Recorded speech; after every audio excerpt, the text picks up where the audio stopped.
2월 28일 수요일 이른 아침입니다. 오늘 말씀 읽기 본문은 출애굽기 40장입니다.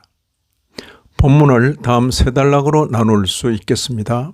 첫째는 1절 이하 16절 성막 봉헌, 둘째는 17절 이하 33절 성막이 세워지고 성막 기구들의 안치, 셋째는 34절 이하 38절 성막에 충만한 여호와의 영광. 이제 다시 모세가 등장합니다. 버살렐과 오홀리압의 봉사가 끝나고 다시 모세가 전면에 나타납니다. 성막을 비롯하여 성막의 안과 밖에 비치할 비품들을 각각 제 위치에 두도록 명하십니다. 2절 이하 8절입니다. 너는 첫째 달 초하루에 성막 곧 회막을 세우고 또 증거 교회를 들여놓고 또 휘장으로 그 교회를 가리고 또 상을 들여놓고 그 위에 물품을 진설하고 등잔대를 들여놓아 불을 켜고 또 금향단을 증거 교회 앞에 두고 성막 문에 휘장을 달고 또 번제단을 회막의 성막 문 앞에 놓고 또 물두멍을 회막과 제단 사이에 놓고 그 속에 물을 담고 또 뜰 주위에 포장을 치고 뜰 문에 휘장을 달고 이것들에 기름을 발라 거룩하게 구별하도록 하십니다. 9절 보시면 또 관유를 가져다가 성막과 그 안에 있는 모든 것에 발라 그것과 그 모든 기구를 거룩하게 하라. 그것이 거룩하리라. 우리는 이런 말씀을 경전에서 읽을 때에 이 명령에 순종하고 싶은 마음을 가질 수 있습니다.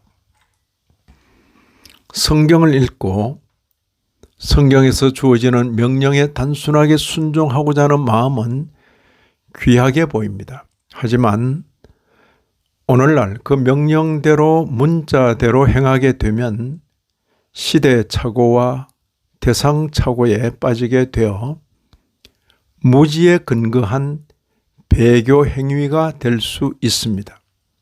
성경을 읽을 때에는 구약과 함께 신약을 아울러 읽어야 합니다. 또한 지금 자신이 구약을 읽고 있는지 신약을 읽고 있는지를 늘 인식하고 읽어야 합니다. 많은 경우에 구약의 제사법은 예수 그리스도에게서 성취되어 폐기된 것들입니다.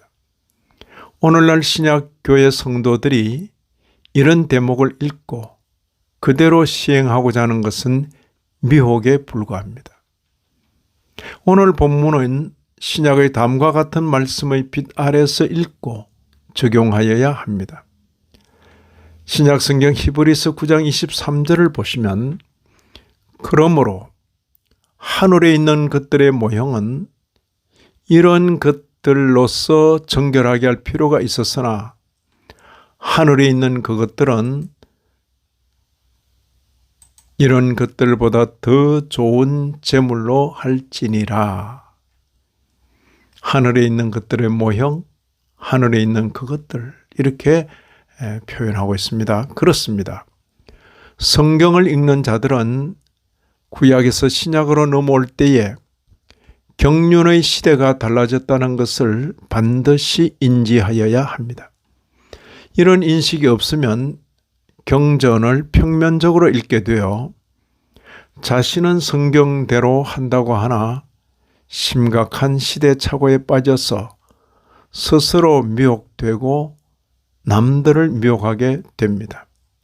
17절 보시면 하나님의 명령에 따라 둘째 해 첫째 달 곧 그 달 초하루에 성막을 세웠습니다.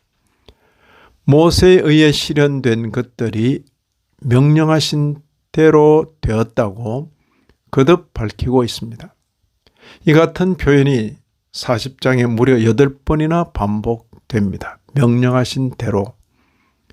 관심을 가지고 39장을 살펴보면 같은 표현이 9번이나 반복됩니다. 명령하신 대로. 모세가 수고하고 버살렐과 오홀리압이 수고하였지만 그 근원은 하나님이시라는 것을 거듭 밝히는 것입니다. 이것이 말씀 종교요 계시 종교입니다. 이제 이스라엘 무리의 전진하는 방식도 전적으로 하나님 중심이라는 것을 명시합니다. 36절 37절입니다. 구름이 성막 위에서 떠오를 때에는 이스라엘 자손이 그 모든 행진하는 길에 앞으로 나아갔고 구름이 떠오르지 않을 때에는 떠오르는 날까지 나아가지 아니하였으며, 이런 말씀을 읽는 신약교회 성도인 우리로서는 본문을 통하여 여호와 하나님 신앙 종교의 처음 모습을 보게 됩니다. 그때 그들에게는 구체적인 현실이었는데도 신약 성도들에게는 예표와 그림자입니다. 우리 모두는 옛 성도들의 성막 중심의 삶을 보면서 그리스도 중심의 삶을 제대로 배워야 하겠습니다. 이 아침에도 말씀에 참여하신 모든 분들 위해 하나님의 크신 은혜가 더하시기를 진심으로 기원합니다.